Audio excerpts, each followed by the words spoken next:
Hello everybody, thanks very much for joining me. What is this video about? Well, first of all, what it's not about. It isn't about giving you a guarantee that watching this will prevent you from being burgled in future.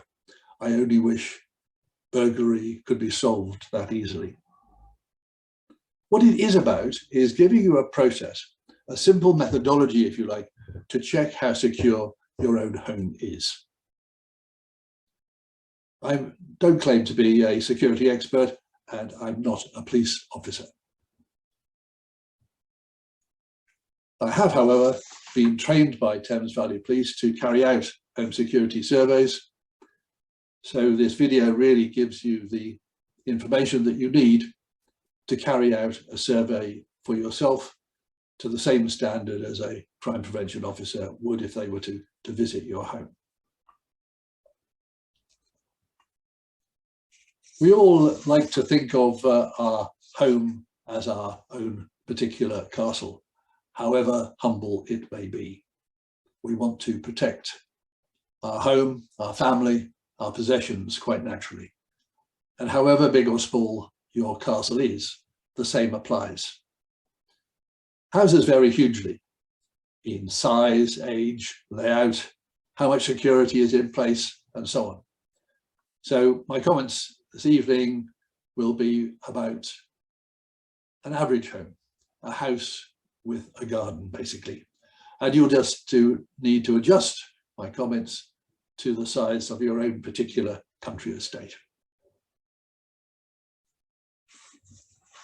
I'm going to start off with a few facts and figures that might interest you.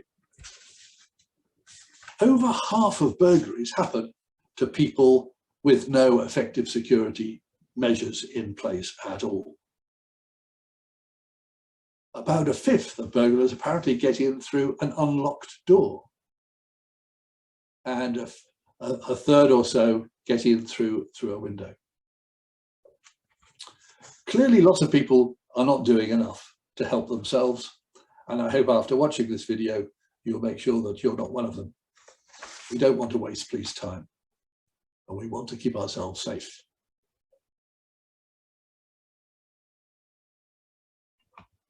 Generally speaking, the government say that a burglary costs around £3,000 all in, but it's really the trauma of having your house invaded by strangers that is most worrying and affects people the most. Of course, burglars are very quick, generally speaking. They want to be in and out in just a few minutes. And these days they tend to be taking not big heavy items as once was the case, but light items. Jewelry is particularly gold jewelry, cash, mobile phones, credit cards, passports even perhaps, that sort of thing. That's the way burglars work these days. So how much of a risk do we actually face? Well, if you want to follow crime statistics in your particular area, there are lots of different ways to do this. These various websites all provide information in different ways. So I recommend that you take a look at them all and use the one that you find easiest to understand, easiest to use, and get your local crime data from there. Obviously, the figures are updated on a regular basis. Overall, Thames Valley is a little below the UK average for total crimes per 1,000 people. But rates vary a lot, and particularly different types of crime vary a lot across the 3 counties, as you would expect. So you need to look at your own data. So what can a homeowner do for themselves?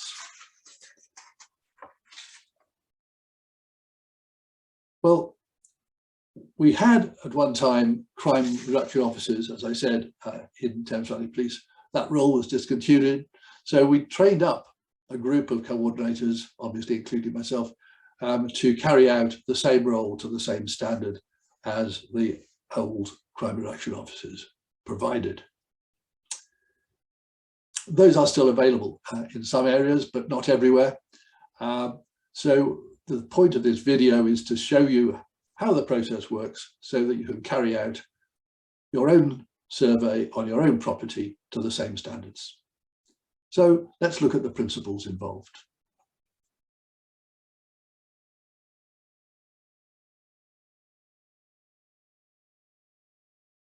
So these are the key principles of crime reduction that the police focus on. It's the Thames Valley basis, but I'm sure it's actually this will be the same right across the UK. I'm going to look at each of these in turn, and obviously I will explain what they all mean, and we'll go through it in a systematic way. Making the targets harder, making sure access is as difficult as possible, removing the targets, I call it removing temptation, frankly, minimizing the payoff if somebody does get into your house and steal something, and generally creating a deterrent environment. Not only protecting your own house, but working with your community, your neighbors, your friends, to make the whole area as unfriendly for burglars as you possibly can. But we need to apply those to different aspects of our property, the moat, the walls, the drawbridge, if you like. In reality, we're going to look at the perimeter, the outer bit of your property, the exterior of your property, and the interior. And we'll look at each of those aspects in turn. In fact, it's quite a good way to consider it in this matrix. So we've got the key areas of crime prevention across the top, and we have the different aspects of the house down here, and effectively we've got traffic lights. What this means is, for the perimeter, we need to focus most on the hardening and the deterrent. The exterior of the house, we're focusing mostly on access and so on. You see what I mean? Let's take each of those aspects. Sorry, this is a bit busy, but I hope you can read it okay.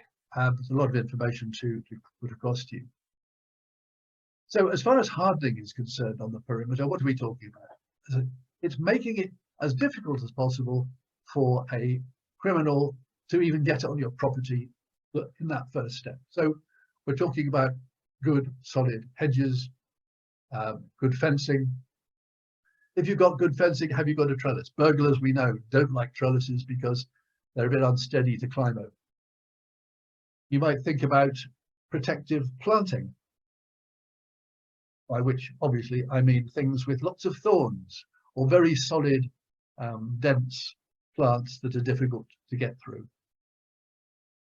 The harder you make it, the better, in other words. And don't just think about the house. Without even getting into your house, people can steal things from your property in your outbuildings, garages, sheds. Your power tools are very valuable. They make a good profit sold on a site like eBay or whatever it may be. And generally speaking, I bet you're unlikely to have property marked your electric drill. Garden tools too. We want to make it as hard as possible for a criminal to get near your property without being noticed. I used to have a gravel path. I changed it for a very smart, hard surface path. It was probably, from a burglary point of view or a security point of view, not the best move I ever made, because you can usually hear somebody coming towards your house on a gravel path, particularly if you've got a dog to bark. Okay, moving on to access. What we're talking about is you might have a good fence, but if you've got trees that somebody could shin up on the other side and just use that tree to get over your fence, you've got a weak spot. Look at everything from the point of view of a burglar. Do you have side gates? If so, are they properly locked? A large proportion of burglars enter from the rear of the property. Always think about that. I will continually talk about lights, front, back, sides, all over. We want as much light as possible, simply because burglars want the dark. I talk about the crook lock concept. Not that you're going to apply a crook lock to your garden. What I mean is, A crook lock works because it takes time to remove. So time is the burglar's enemy. Anything that delays, holds up a burglar, deters a burglar. And light is their enemy too. As I say, they want the darkness. So make sure your locked side gates have lighting systems around them as well. Then removal. Well, obviously, as I said earlier, it's to a large extent removing temptation. You don't want a burglar to look at your house and see something that they want to nick. It's as simple as that. That's where having curtains on your windows is obviously an important part of it. Be discreet. And where you might be surprised to hear, coming up to Christmas time. And that potentially means a lot of attractive, interesting packaging being put out for the bin men. Don't advertise your goodies by putting out packaging that somebody else can see.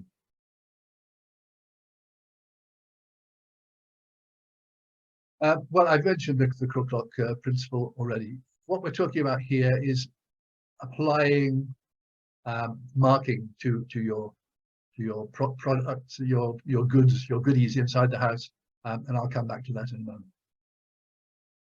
So lastly, deterrence. You need to eliminate hiding places. You want nowhere to hide, no bushes that a burglar can hide behind to get into your house. Unfortunately, there's a bit of a problem here because many of us, maybe most of us, value our privacy. So we like to have big hedges and make our house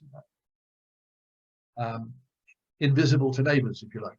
We want our privacy. Unfortunately, you have to reckon that if that's the case, then that's making burglars potentially invisible too.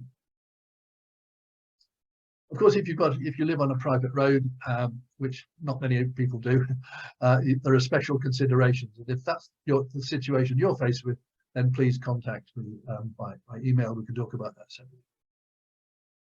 So lastly, as I say, it's very important that you have a local community working together to deter the burglary, not just your property, but those around you as well.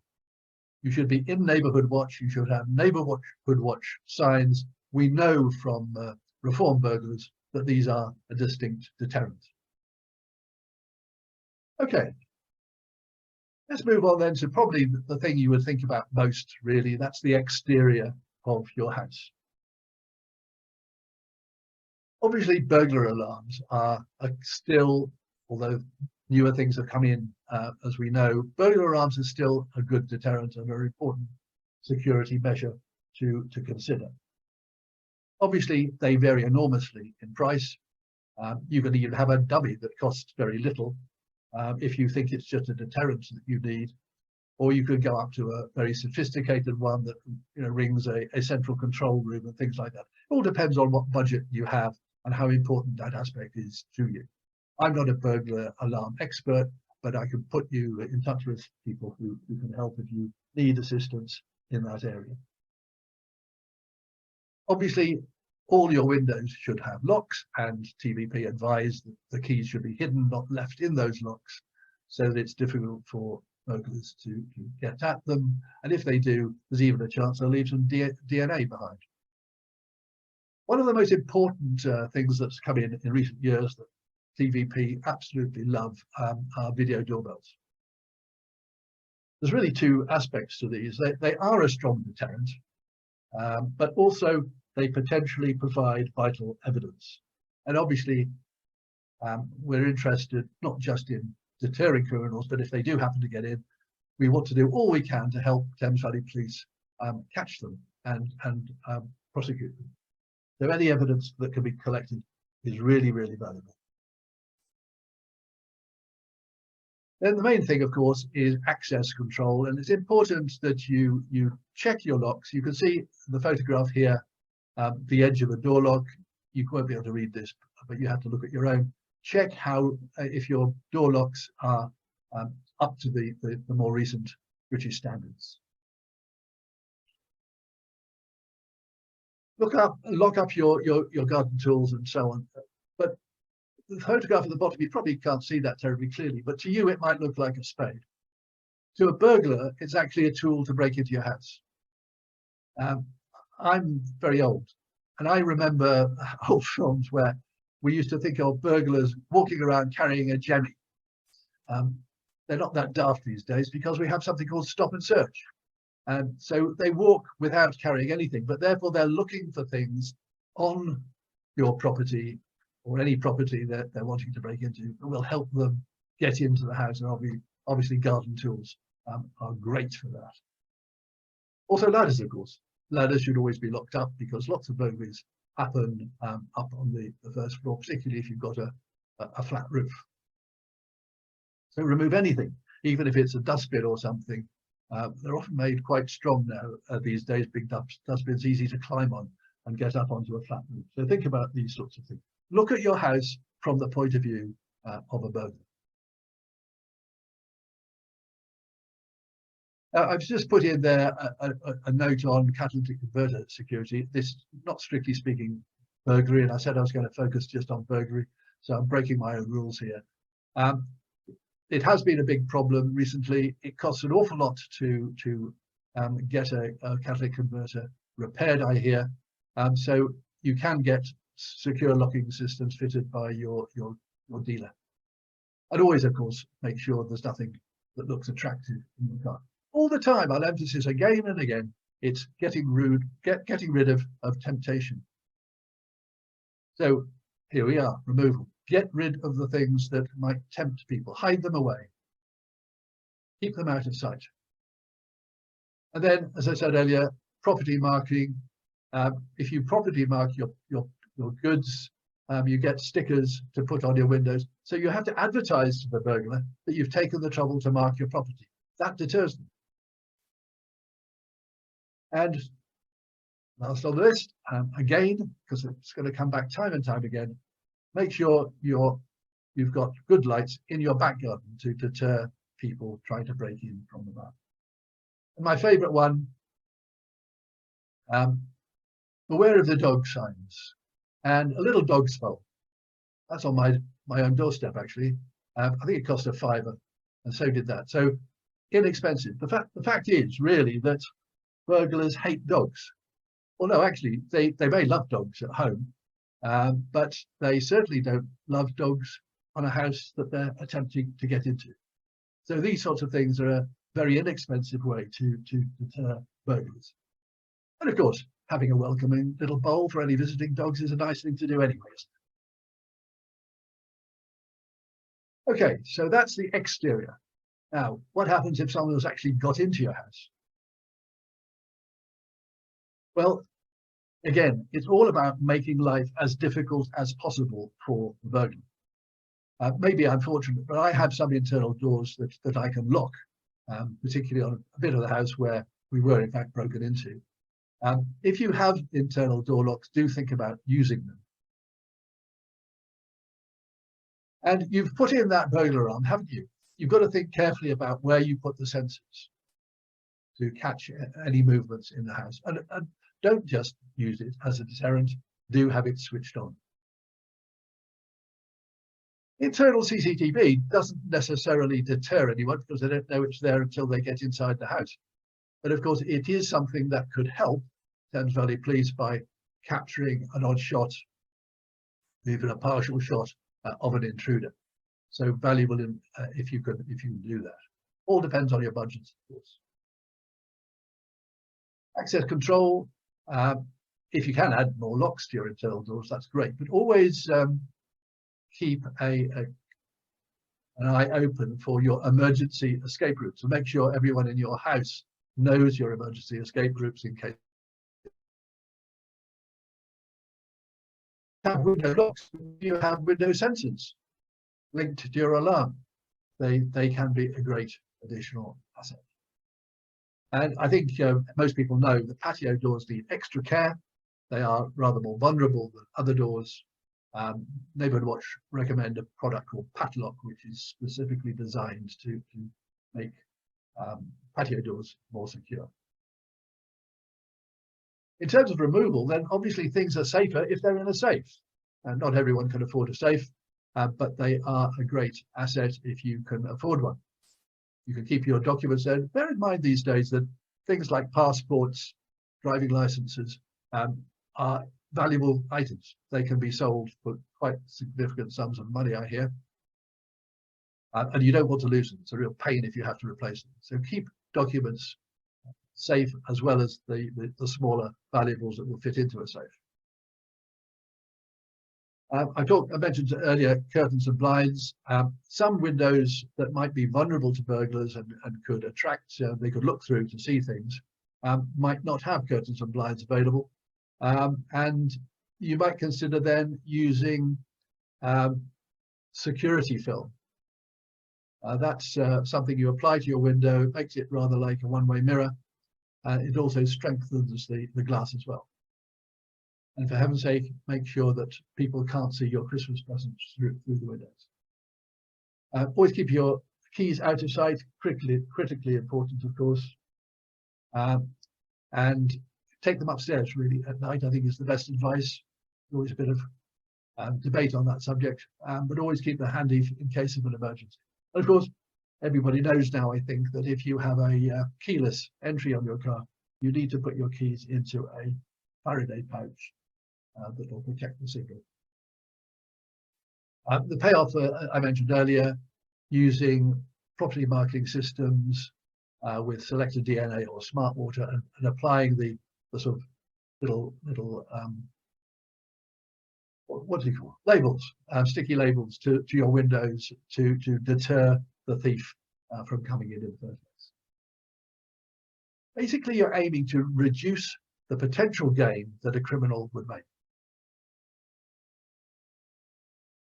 And make sure you've got those signs at the front and the rear of your property. Sorry, I missed that last point. It's very important. I'm going to go back to it. Oops, going the wrong way. I'm back. The last point, most important of all, sorry, I pressed the wrong button. Never attempt to use violence on any intruders in your house. The most important and valuable asset you have is the health of your own and your family. So never jeopardize that. Okay, coming back to where I just jumped to, a few other points to bear in mind when you're going away. It's also self-evident, I know, but it's amazing how often we forget these things. Make sure everything is properly locked or double locked. If you've got that sort of door, mortise locks on your front doors, for example, depends on the type of door you have, of course. Ensure that everything is hidden and the valuable things, attractive things, can't be seen through your windows. Use light timer switches to give the impression that your house is occupied. Consider a fake TV. They just use rather less electricity than a real TV would, or leave a radio on the timer. All these things create the impression that your property is occupied. It's generally recommended that you partially close curtains, and if there are partially closed but people can still see in, you might like to have light timers upstairs to create the impression that you're still there but upstairs. If you normally have a car on your drive, consider having somebody put one there. It's always important to let somebody know what your plans are. Neighbourhood watch coordinators are very useful for that. And last but not least, perhaps, never put photos on social media that advertise the fact that you're away. So those are things that we recommend these days if you're going away, and particularly if you're going away for any length of time. Once upon a time, I mean, I'm old enough to remember, we used to say, cancel your papers and your milk. Of course, we don't generally have milk and paper delivered these days that advertise we're away if they build up. So we don't need to say that, but if you do happen to have that sort of delivery, don't forget that one either. Okay, so where have we got to? We've been through the process that I wanted to share with you. What I'm going to send to you tomorrow is this checklist. There's actually 3 pages that goes through everything I have described. You simply look at the questions, tick the box or say, I need to take some action or consider some action against each. It'll take you round about an hour to go round your house thoroughly, checking all those different points. This is exactly what a Thames Valley police officer or a home security survey volunteer would do. So you can be quite sure if you go through that process, you will have methodically checked out everything possible.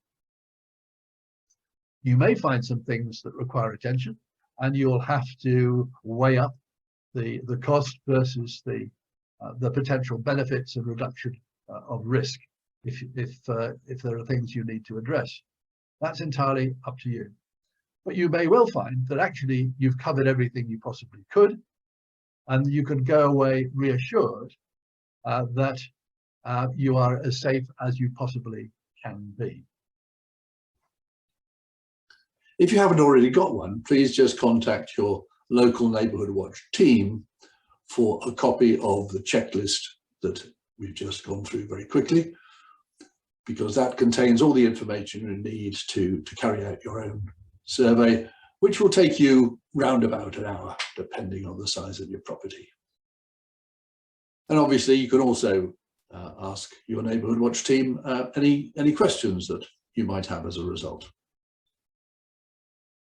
Obviously, doing your own survey won't suit everybody, and you can always ask to see if a home security survey by one of our volunteers is available in your own particular area.